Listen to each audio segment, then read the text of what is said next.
afternoon, ECN family. I'm Pastor Daniel Metters, and as you probably guessed, we're not going to be having our normal Aaron Church of the Nazarene festivities on Wednesday nights. So no student ministries, no children's ministries, adult Bible study will not be taking place here on campus. And so what we decided to do, rather than have everyone here, obviously this morning, I believe it was -9 degrees at my house.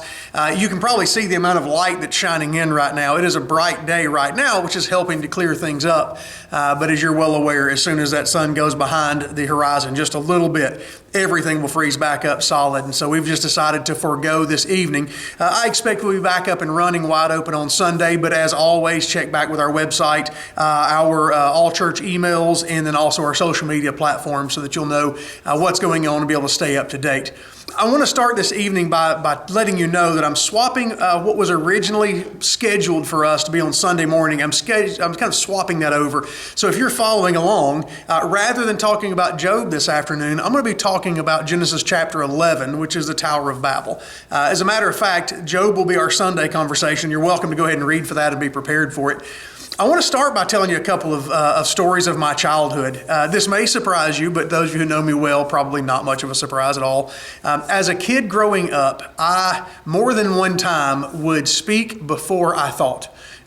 More than one time even, I maybe got a little bit too confident in myself. I remember as a kid, probably single-digit ages, I'm guessing somewhere between 7 and 9 years old. I was down on the beach with my grandparents. This would be my mom's side of the family, the Breland side of the family.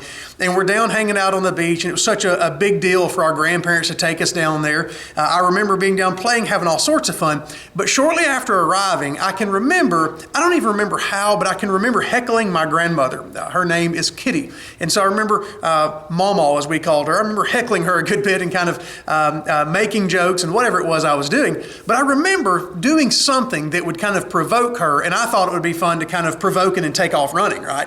And so I took off running, and I thought to myself, the best way for me to escape this is that I can pick at her and then run into the ocean because old ladies will not chase me into the ocean. Now, put things in perspective, because of how my mom was the firstborn in her family and I was the firstborn, generations in the Metters family, at least on the Breland side, stacked up pretty quickly. So we're talking about a woman who was probably in her late 40s when I thought she was an old woman. Now being nearly in that same position, I don't think she's nearly as old as I thought. So regardless, I remember thinking that the old woman was not going to chase me, and so I could go run off into the ocean and get away from her. I'll never forget turning around as I got to where the first kind of breakers were in the ocean on the coast there. And when I turned around, she was on my heels and had me captured before I knew what was going on. And it shocked me. I didn't know what to do. I thought for sure I was going to get away. You'd think I would learn from that, but as kids oftentimes do, I did not. Not too many more years later, similar conversation back and forth with my dad. I can remember, when you get into those like 10, 11, and 12-year-old, you're kind of learning how to be maybe funny and sarcastic and make jokes, and you're trying to fit into that circle.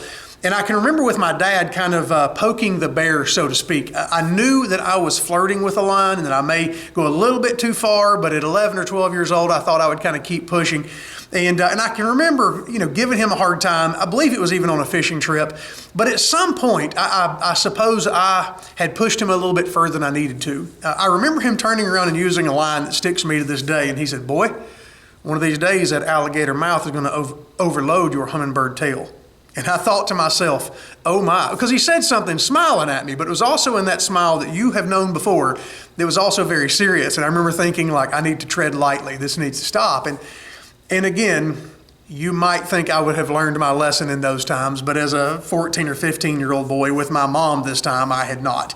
I'll never forget, again, in each of these stories, I don't even remember what I was saying. I just know that I was provoking and prodding them. And so my mom, after I'd said something, I remember the words leaving my mouth. And as they left my mouth and went towards my mom, I can remember thinking to myself, I wish I could grab those words before they make it in her ears.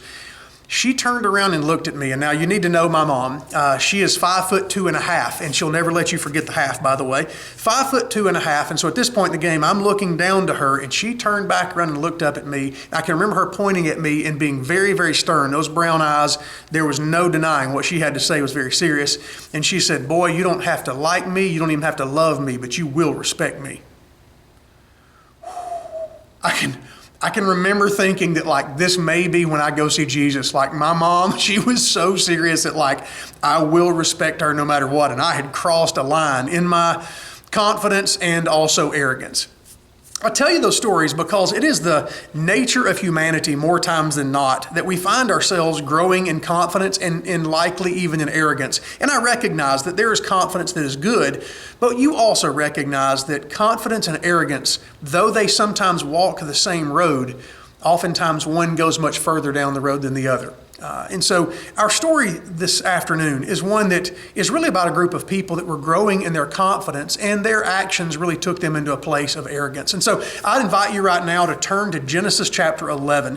You're welcome to hit pause if you need to grab your Bible real quick and do that. Genesis is a very, very easy book to find. If you've not been reading the Bible very much, it's the very first book in. So as soon as you start opening, kind of flipping pages, go to the very front, you'll find Genesis, find chapter 11, and I want to read that to you now. Genesis chapter 11, beginning in verse 1. Now the whole world had one language and a common speech. As people moved eastward, they found a plain in Shinar and settled there. They said to each other, "Come, let's make bricks and bake them thoroughly." They used brick instead of stone and tar for mortar. Then they said, "Come, let us build ourselves a city with a tower that reaches to the heavens, so that we may make a name for ourselves. Otherwise we will be scattered over the face of the whole earth." But the Lord came down to see the city, the tower the people were building. The Lord said, "If as one people speaking the same language they have begun building, or to do this, then nothing they plan to do will be impossible for them. Come, let us go down and confuse their language so they will not understand each other." So the Lord scattered them from there all over the earth, and they stopped building the city. That's why it's called Babel, because there the Lord confused the language of the whole world. From there the Lord scattered them over the face of the earth.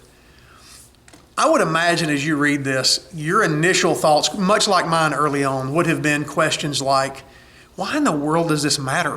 Like, why does God care about them building some building or some tower? I mean, if he cares about building buildings or things that stretch into the skies, then you would imagine those of us in the United States have a major problem. Not too many months ago, I had a chance to be able to be inside New York City. And I'm going to tell you, there are tall buildings everywhere. And you don't need to read this story and think that like God hates New York or God hates Chicago or whatever because they've built all these cities, you know. And that's just not the reality of what's going on. Even though at first you might think, what's the problem here? Well, the problems are all located in verse 4, okay? And you may have read through it so quickly that you don't even recognize them as a problem. So go back, if you would, look back at verse 4, and we'll talk for just a moment. And that's where we kind of learn why God was frustrated with them, okay?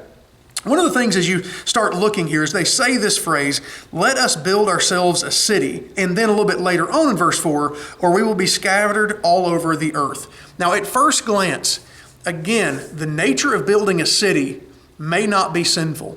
The nature of wanting to not be scattered all over the earth may not seem like a bad thing, okay? But the problem is you're not looking at that within the context of who these people were and what they've been called to do.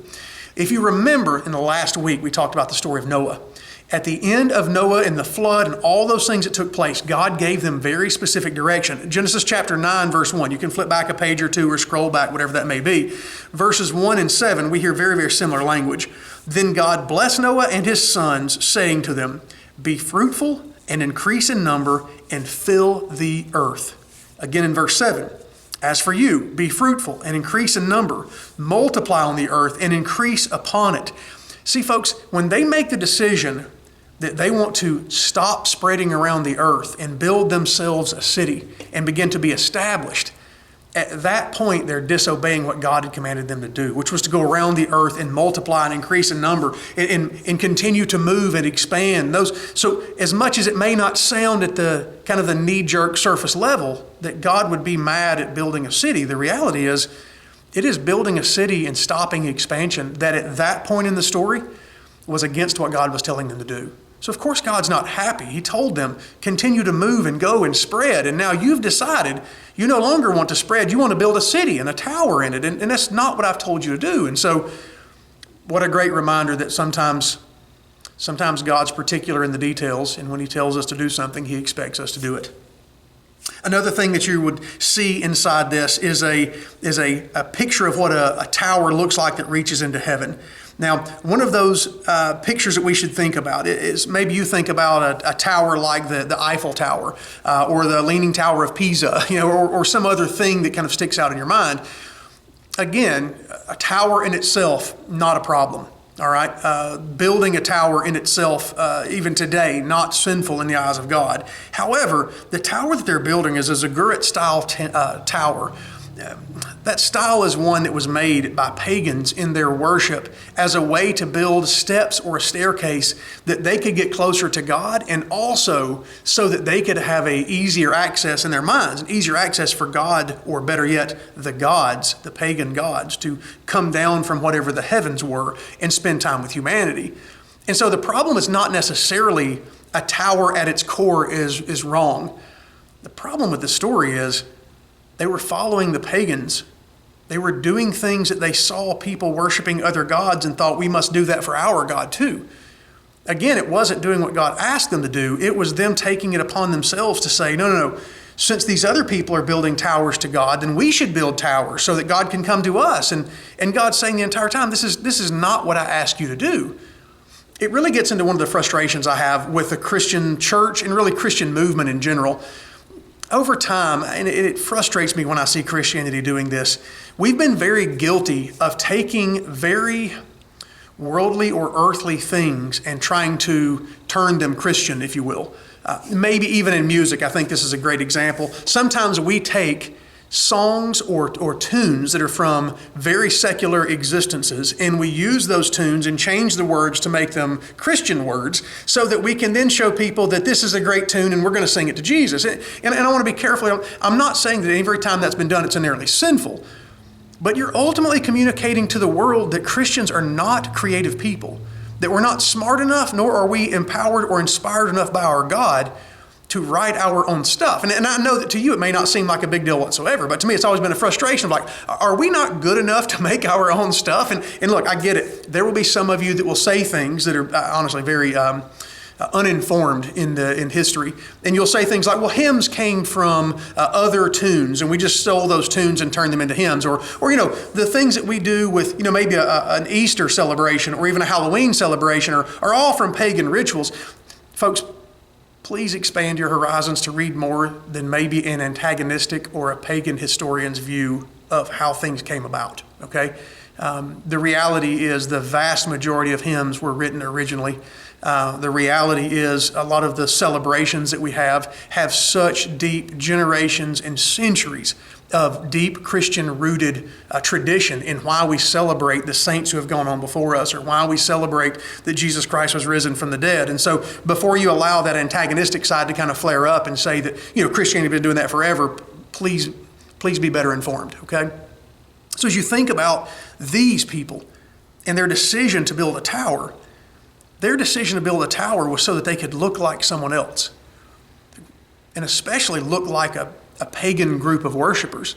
So of course, when God looks down and says, what are you doing and why are you doing this? Of course, he's frustrated by them. The last thing I would bring up in this verse 4 that we kind of realize the problems. There's a phrase in here that's used that we as disciples of Christ have to be very careful to not fall into the same trap.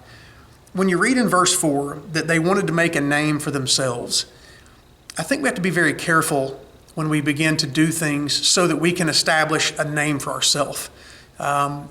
My coach back in baseball when I was in high school years and years ago, one of the things I remember him challenging us was this: when you go and play the game, and he was also our football coach, so it worked in both settings.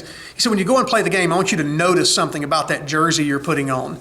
And one of the things is that you can see from all sides the colors and the name of your town. And he said, I want you to make sure that you recognize that you are walking out onto this field representing your town, where you come from, and a much larger group of people. The next thing he would talk about was, he said, on the back of your jersey, you have a name.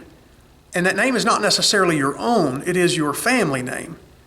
And he said, I want you to keep in perspective that the first and the most important two things on that jersey are that you represent a group of people and that you represent a family. And so when you take the field and you play the game, Play the game in such a way that will make your town happy and proud of you, but play in such a way that will make your family happy, proud of you, and glad to be watching you. Another thing he would say is it's kind of a shame that we have a number that is on those jerseys, and sometimes the number is larger than the names as you look at it. He said, but don't ever let that confuse you in such a way that your number means more than the last name or the town that you represent. I think in this story, there's a very real truth that my baseball coach was speaking to. It is, are you doing things, are you doing life in such a way so that when people think of you, they will think about you and what a great person you are? Or have you managed to live life in such a way that even in the midst of maybe your greatest accomplishments, people aren't necessarily lifting you up on a pedestal, but you've done such a good job telling them that God has blessed, God has guided, God has been the one who has directed through this entire process. Have you done such a good job even in your accomplishments that people are pointed toward God rather than being pointed toward you? See, folks, when you read this story, much like we all deal with, it is the progression of people wanting to build a name for themselves, borrowing from the pagan worship and the people around them, and is very similarly to Adam and Eve, deciding that their idea was better than God's idea. Adam and Eve decided to eat of the tree of the knowledge of good and evil. These people decided we're going to stop, build a city and a tower. Regardless, both of them are deciding that their plan is better than God's plan. I think there's a lot of truth to be found in this story. I think there's a lot to challenge us with, and maybe a lot that helps us, even though this story happens years before the Christ. It helps us in being more Christ-like.